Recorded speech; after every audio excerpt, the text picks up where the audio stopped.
Hey, what's going on, everybody? We're back with our BKFC Reddit Ask Me Anything. We're joined by Gary Fox. How you doing?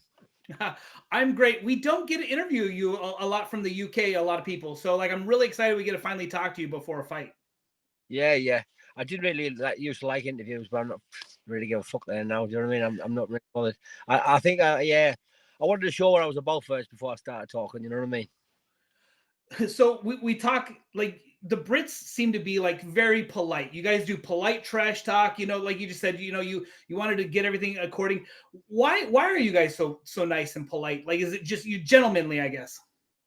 Yeah, I think when if you're confident in yourself and you know what you're capable of, I don't think you need to have a big ego and this, that, and the other. I think maybe, and it seems like there's a lot of older fighters, like ex-pros and all the rest of it, and already been in the fight game for years in this game. And I think you sort of get more mature with age, don't you?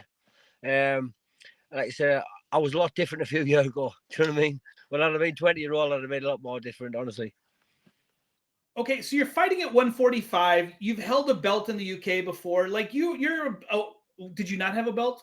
No, I fought for the belt on my last fight. Yeah, Okay, for some reason. I will hold the belt. Okay, got Yeah, it. For some reason, I thought you had the belt when you fought I Robbie. fought for it in the last fight on my last fight. Yeah. Got it. So yeah, that was a good. So anyway, so you're kind of like one of the old guard. You've been around since the beginning of BKFs in the UK. Yeah. Do a lot of younger fighters come up to you and ask for advice? And I see you're very friendly with everybody. Oh yeah. I get lots of that. I get lots of inboxes. See, I didn't have social media before I started this. But I was told I had to, to help promote and stuff. And I'm starting to get used to it there now. It's coming up 2 years, I think, since I've had it. And I get a lot of messages, people wanting me, if I do private training with them and all the rest of it. And it's something I'll look at going into. Do you know what I mean? Because I kind of do this forever. But yeah, I get a lot of fighters asking advice as well. And I do give them advice whatever they need. You know what I mean? It's just one of them, like you said, one of them things. I like giving advice out. I was looking you up, and like you said, it literally was 2 years ago. It's a picture of you and Danny Christie. You started it off. What did you Yeah. do before social media? Were you a boxer, an MMA guy? Can you tell us that? Well, I did have social media. I was a professional boxer for about 10 years. I had social media because I was a good ticket seller throughout the professional boxing. Obviously, I used to sell a lot of tickets through the Facebook and stuff. And then when I sort of stuck with the boxing, I wrapped it all in. I knocked it all on the head, got rid of it. I think it was about 6 or 7 years. I didn't do nothing. Didn't have no social media. And then I come up with Danny Christie. It's a mad little story how we got back in touch, and I didn't realize, but I boxed Danny in the amateurs. Oh, really? And that was my friend who put me under it. Like I'd seen him have that fight he had in the ring, and you boxed him, and I was like, I didn't remember it first, and then I just got my mum's social media, like Instagram, messaged them, how you doing in that, and see if he got straight on me, phone me up.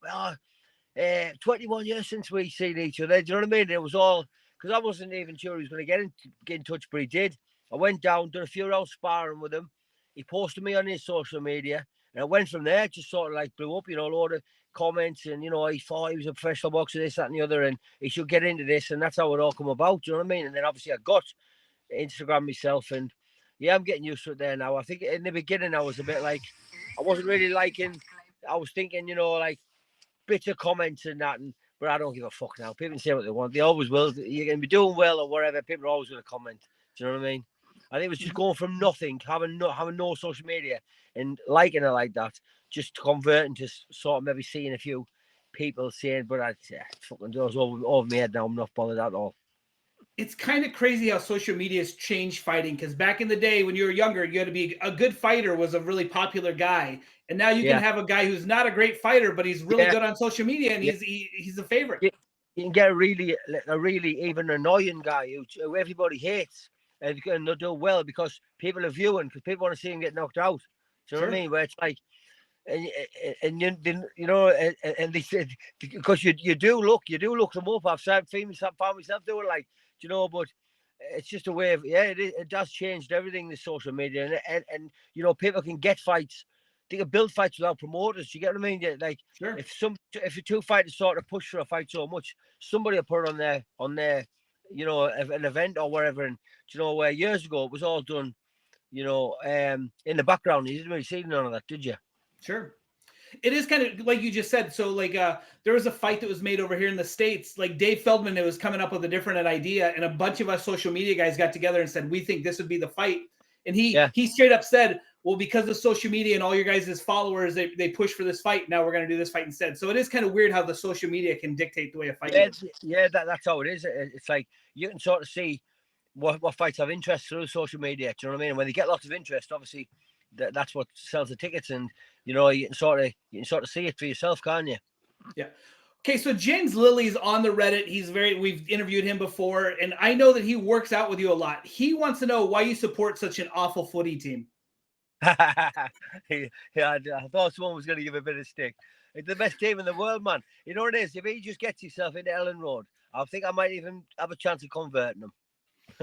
What football team do you like? Leeds. I'm Leeds. It's about an hour 15-minute drive from us for Leeds. But I never used to be a football fan up until about 10 years ago, and I went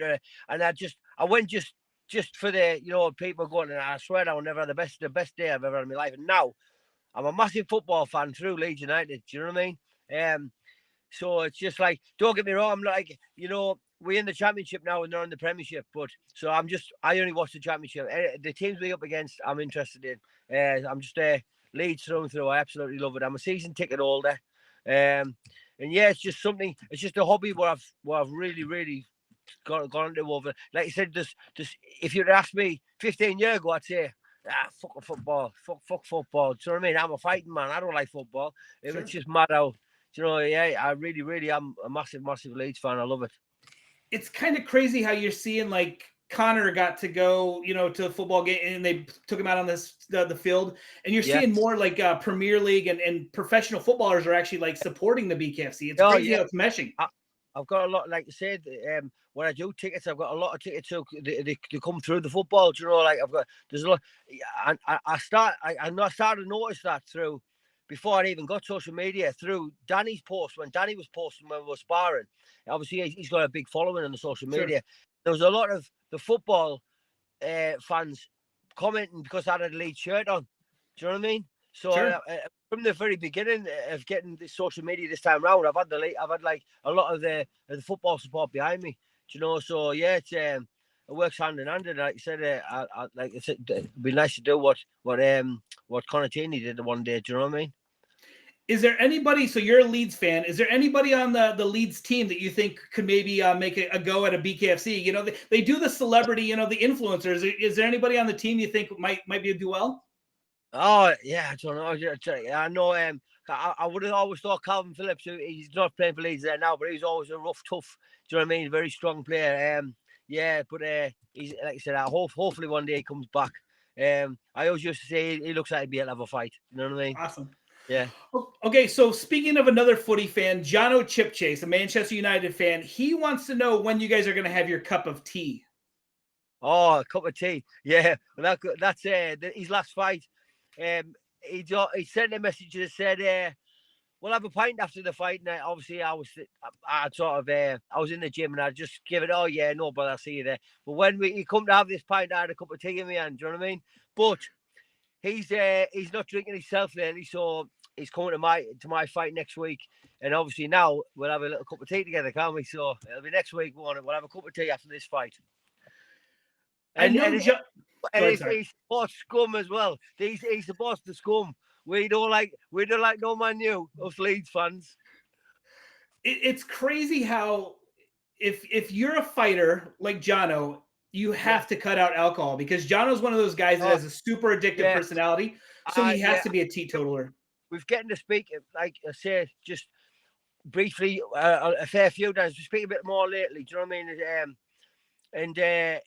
And I sort of noticed the way he's like I said, it comes with, I don't know, a lot of fighters like a drink. It's not like a drink in general. I mean, like fighters sort of, it comes with it. I don't know, like the events that what happened, and where's my lights off? Yeah, and like they're like nights out, aren't they? Big events, and like you're arranging. Oh, we're all going out, and you're a bit of a jack the lad. So comes with that, comes with drinking. I mean, it's like it's part of growing up, isn't it? But you sort of realise you can't really burn the candle at both ends. You can't really be a Sure. drinker and a fighter. And when you're at our stage of our career, you know, you've just the end's very soon. I mean, and you can get you can make it last as long as, obviously you're going to make it last as long as you can, but the alcohol is shortening it. Do you know what I mean? Sure. If you're drinking alcohol, you will have a shorter career at our stage, at our point, you know. And then you've got to live the rest of your life thinking, if I just never drank, you know what I mean? So, Sure. and I think he's at that stage now. You know, he's cut the drinking out, and I've noticed on his social and stuff, and you'll get the best out of him too. Do you know what I mean? Sure. Okay, so we saw you in Spain. Did you go as just a fan? Did you go like what was your purpose as going to Spain? Was it just to Yeah. experience that? We went to Spain, yeah, we went to Spain, and originally I thought, you know, I thought I was going to be on the show. There was a lad, we had me and a lad had a bit of back and forth, and Joe was getting some mega views, and you know, we were both call outs, and I was looking like I was going to be on the show at one point. Okay. And then I spoke with Dave, like I was getting to the point where I didn't, you know, I was training for it. And David Feldman phoned me up and he said, listen, you saw that it's not going to be this Spain card, you know, there's other Spain cards coming.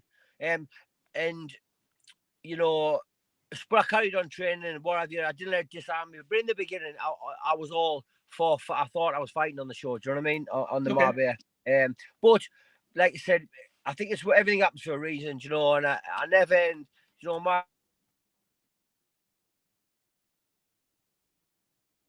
I mean, that was Danny's day, Danny's night, and I went there in full support of Danny. Do you know what I mean? So, and like I say, he's hit the peak, and it gets no bigger than that. That was absolutely massive, that show. And Your Bluetooth cut out. Gary, I can't hear you. I can't hear you. Like your phone cut out and then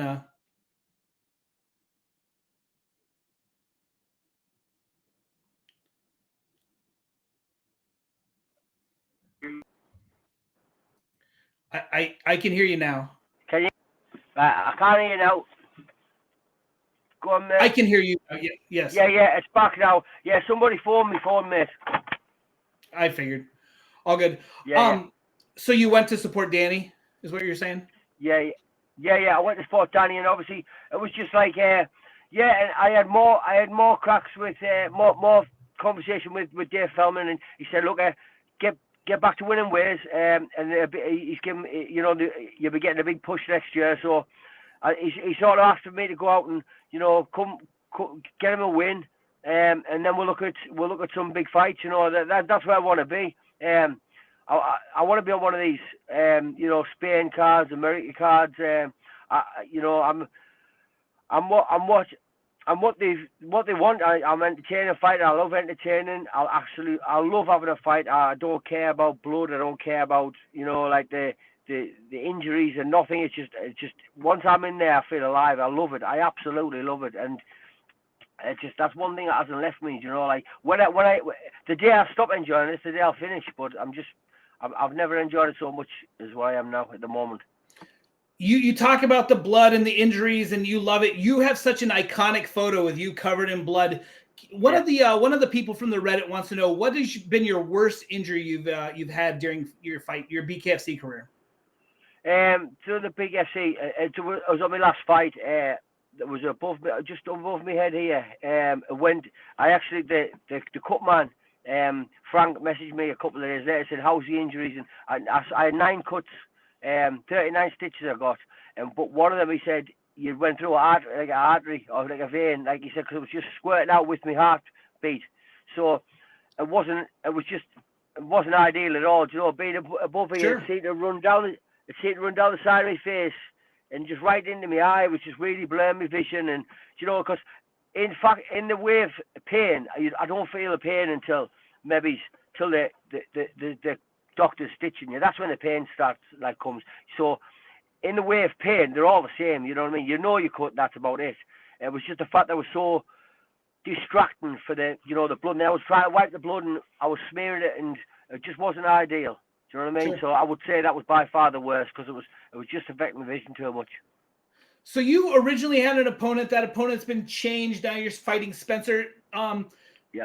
I mean, we in the States don't know a whole bunch about him. Do you know much about him? Do you research him? No, not much. No, well, I know he's had a few fights, boxed as a pro. I know he's had one bare knuckle and won it. He'll know his way around the ring. But see what it was. I've known about this about just less than a week. But me pal who manages me, he's my best pal. Like I say, he manages me, but he doesn't take a penny. He's just me. He's just my best friend, and and he looks out for what's best for me. But he knew about maybe. Maybe he's new about 10 days, maybe it's a bit longer. But he just said he didn't feel like I needed it though, because they were looking for me another opponent, and apparently they were struggling. But see me, I'd have had sleepless nights over that. Sure. I always sell a fair few tickets and stuff, and it was I didn't know. I only found out about it when there was another opponent sorted, and I wasn't worried. So I'm glad I've got him there to help me out like that, because I'd have had so much stress knowing there wasn't a fighter there for me. Do you know what I mean? But yeah, so like I said, he's a big respect to him. You know, he took a fight last minute, and he's coming in with me, and yeah. So, I approach every fight the same anyway. You know, all my hard work was done when I found out, so nothing's changed. You know, it's just got to. You can train for one fighter, and you can get in there, and that same fighter can just be so much different than what you thought anyway. So it's like you've just got to cover everything in the gym. Do you know what I mean? Sure. Okay, so we're going to be doing an interview with Robbie at some point. You and Robbie had a great fight.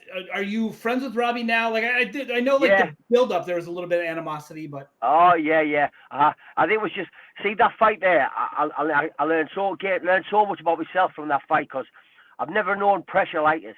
You know, like, because we cross paths just in everyday life, like, you know, like the shops what we go to near our train. We were like, just the day of the weigh-in, I'd went into the shop and come out, and I was speaking to a lad, and he said, "Oh, Robbie's just been here 5 minutes ago." Like, that's how much we actually crossed paths.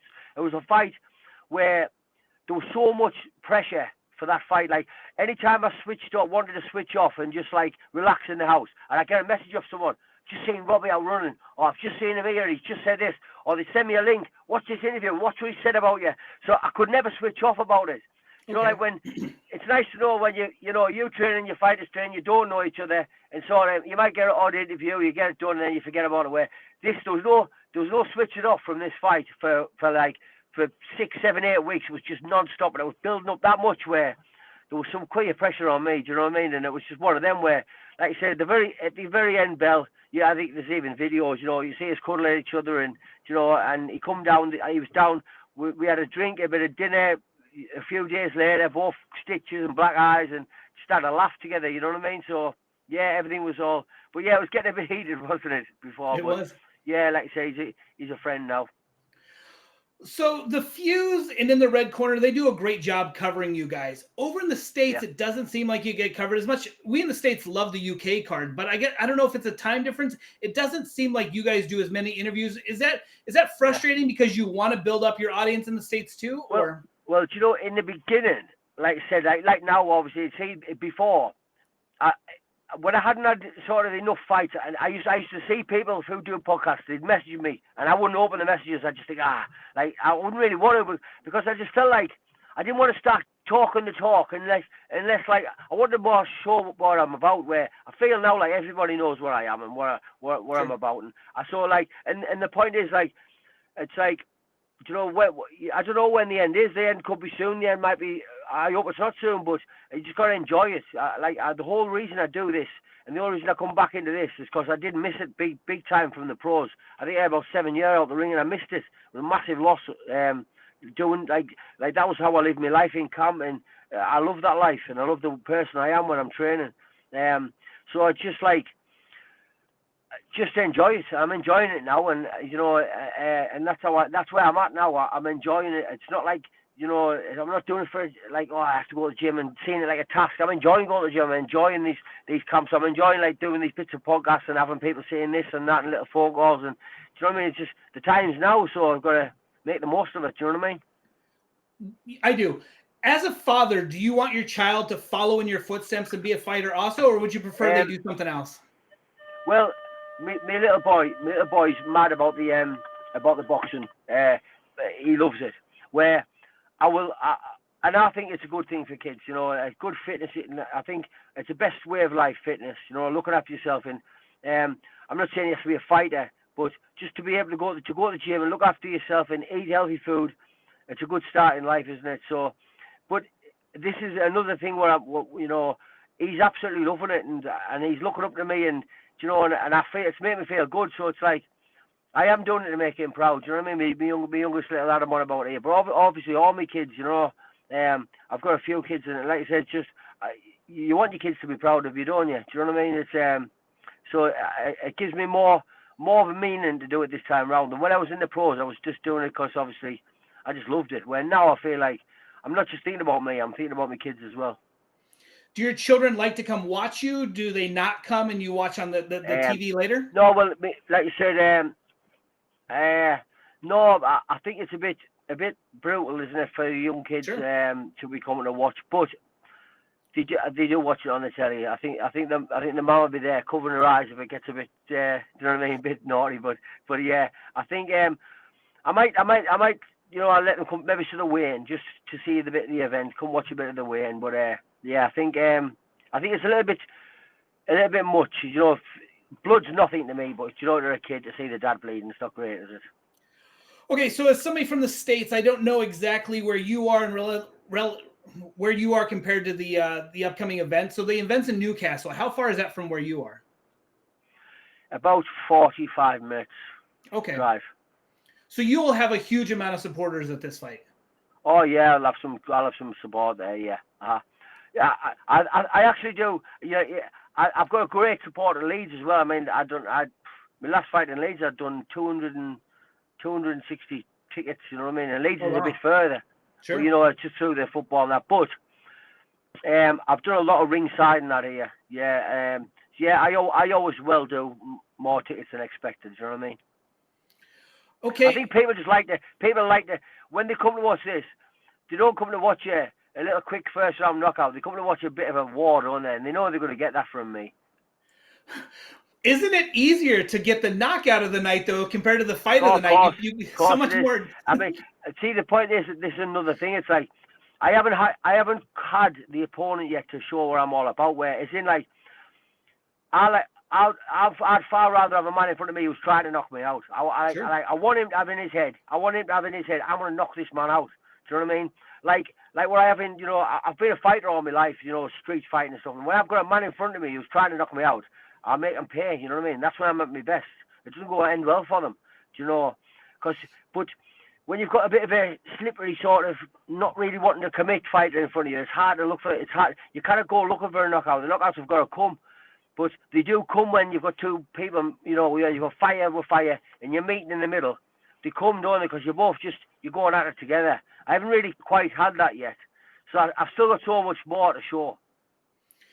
I feel like I know Andy, and I know there's like another matchmaker. I don't know his name off the top of my head, but I feel like they're starting to really sink in and really get the good matchups that people are wanting. So I think it's only a matter of time before we finally see that fight.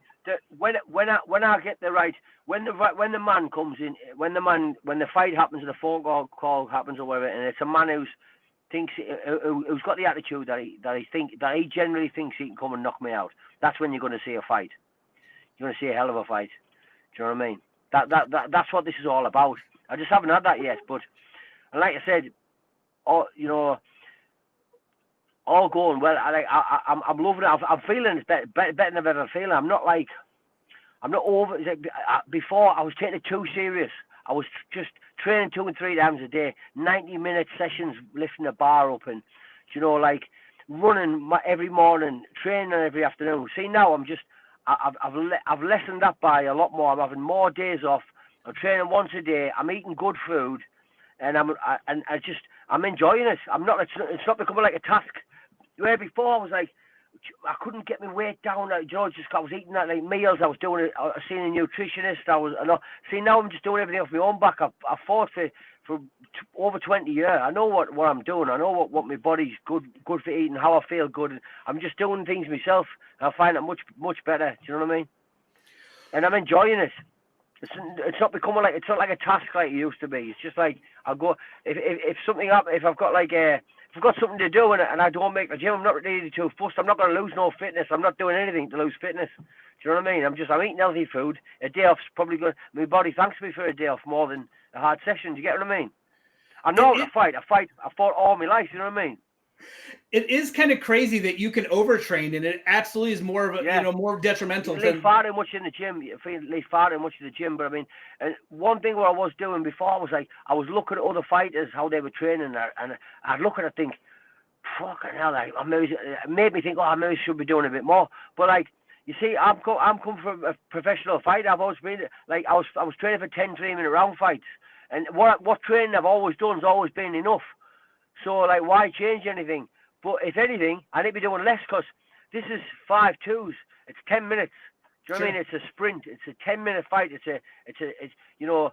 So I train hard for the first round just for a good sharp, like get me heart, me work, me heartbeat from nothing to as fast as I can. Do you know what I mean? Just go from nothing to all out. That's all this is about. You're raising out the heart rate and getting yourself, you know, like not easing into it. You haven't got the time to ease into it. It's a burn up a fight. You know, by the time you've eased into it, it's too late.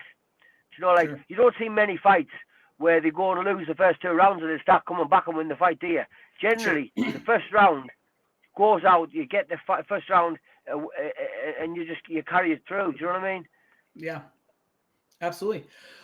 It's hard to make a living as a professional fighter. Are you one of the guys who's able to do that, or do you have a day job and then you do all this on the side?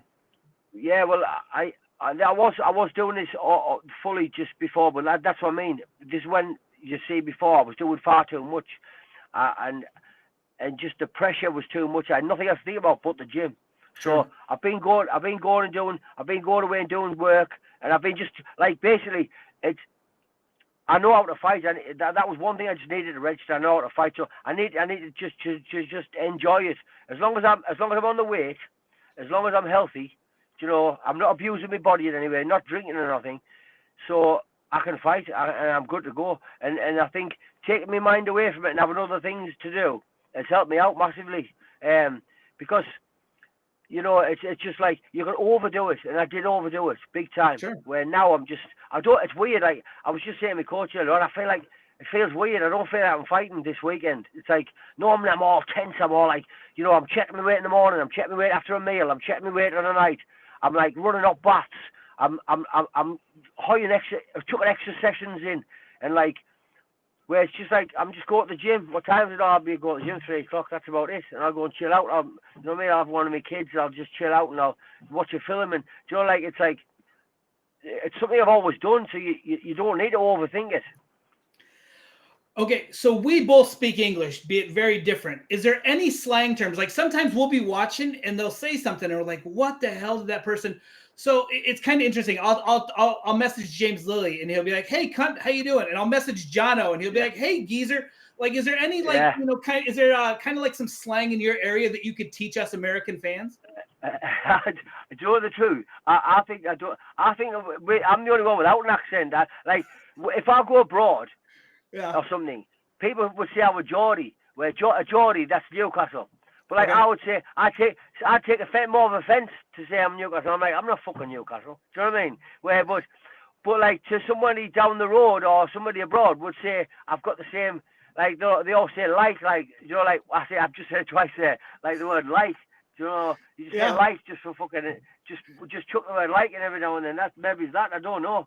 But yeah, I feel like I just think if you write it down, we just say it how it's wrote. So. I don't think we've got an accent. I don't know. Do I have an accent? It's so funny because, I mean, like, clearly everybody from Britain has an accent, but you guys can tell, like, oh, you're from this little area. And to us, it's the same, but our country's so much bigger. I was going to say, is it the same for you? Yeah, like an hour down the road, do they have a different accent? And generally, it's in, like, another state, you know, like, so much further, like Texas, you know, like Texas. You can go 10 minutes here and you're like, fucking hell, what's that? You know. So you struggle with the accents over there too. Like some of those accents are super difficult to. You can go 10 minutes and some accents just fucking grind on you. Do you know what I mean? And then 10 minutes further, it's completely different. It's weird. I listen sometimes to Paddy Pimpleton do interviews, and I'm like, I don't know what the fuck that guy just said. Yeah, yeah. He's got his good. Good trash talk. I think the sounds funny. The Scousers are like fucking. Scousers sound funny. Scousers have a good accent. I don't mind the Scousers accent. No, it sounds great. I just, like I said, sometimes I'm like, I wish he had subtitles for everything. Yeah, I did an interview one time with Mick Terrell, and I understood when we were talking, and then when I was doing my clips, it popped up what he was saying, and I was like, fuck, I didn't understand what he was saying. Oh, that's the dog came in to see us real quick. That's right. What dog have you got? A basset hound. Oh yes. Are you an animal person? Do you have a pet? Yeah, I've got dogs. I've got a couple of dachshunds. Sure. And cocker spaniels as well. Cool. Okay, so my last question I always ask people, I don't know if you fought much when you were younger, but do you remember the first time you were in a fight, like grade school or, primary school, like when the first time you got in your very first fight? Yeah. I don't think you'll have interviewed a man who's had as many fights on the street as me, honestly. I think I'll have had double. I think I'll probably have had double. Honestly, I'm no word of a lie. I will. I'm trying to think now. I can, like, you mean on the street, yeah? Yeah. Like I said, either on the street or school. Like I say, I can remember the first time I knocked a man completely unconscious when I was 16. Let's hear that. And okay. That there, and that's when it started. You know what I mean? Once I knew I could do that, I just felt like Superman. What led up to you knocking a guy out at 16? Well, I was just like messing about with kids, you know. There's a few of my mates that'll probably watch this and they'll know about the night. I would see the likes of the lads I used to talk about with years ago when I was, you know, I used to go to a boxing gym and we used to meet a few lads from different towns. So I'd get the bus over to their town and stuff, and you know, and just through having Instagram and that again, and they following me fighting, and they were just, it was only a few weeks ago they were on about that night. Do you know what I mean? Sure. This lad had come into he hit one of my friends out in the pizza shop and started chasing us down the street. I remember thinking, I was sort of behind him, thinking, I'm not having this. I just stopped and turned around, and he stopped in front of me, put his hands up, and I went boom. That was it. His head just hit the floor before the rest of his body, and I just turned around, put my hands up like this, and my pals were laughing their heads off, and I just always just remember it like it was yesterday. But I remember I was 16, and I think from then, knowing you've got that in there, I just think it just that was a letter of large trouble, put it that way. It's crazy. I'm assuming you have hundreds of fights, but that fight still is crystal clear in your head. You know, the very first time. It's amazing how that. Yeah. Like I said, we're still young ones. I remember getting the bus at the time. Obviously, we didn't have mobile phones. I remember at the time, like sleeping over at my friends' houses. My mum used to ring round my friends' mum's house phones, you know, like, and I'd be lying, saying, "Oh, tell them I'm there, you know, like, to avoid and get another day out of it, you know, because my mum wanted me home, and I was out knocking fully grown men out." Oh, that's great. Okay, I have no more questions. Is there any messages or sponsors or anybody you'd like to thank before we call it a night? All my sponsors, they've helped me massively all the way through camp. You know, the Merlin pub in Billingham, and Skins Barbers, Laura, Aramark Road Markins, Home Pro UK, the Block Paving, my friend. Bounty competitions have just jumped on board and helped me out massively. I'm a bit punch drunk, so if I forget anyone, I'm sorry. Do you know what I mean? I'm trying to visualize with my t-shirt. All my sponsors, they helped me massively, and you know, I couldn't, and especially in the beginning, I couldn't have got this on my feet doing this without them. Do you know what I mean? Sure. So it's there's what's it called? Is it Bellway Heating, and he's just jumped on, a lad who I know. They all help out massively anyway. And that's all. Like I said, I think it's looking. I've got a little boy who I haven't seen for a few years, well, and his auntie's had a message over and said that maybe it's looked like I'm going to be able to see him and that. So give him a shout as well, Jackson. Do you know what I mean? That'll be. So it's like doing this here. It's sort of like good things are coming from it. Do you know what I mean? Sure.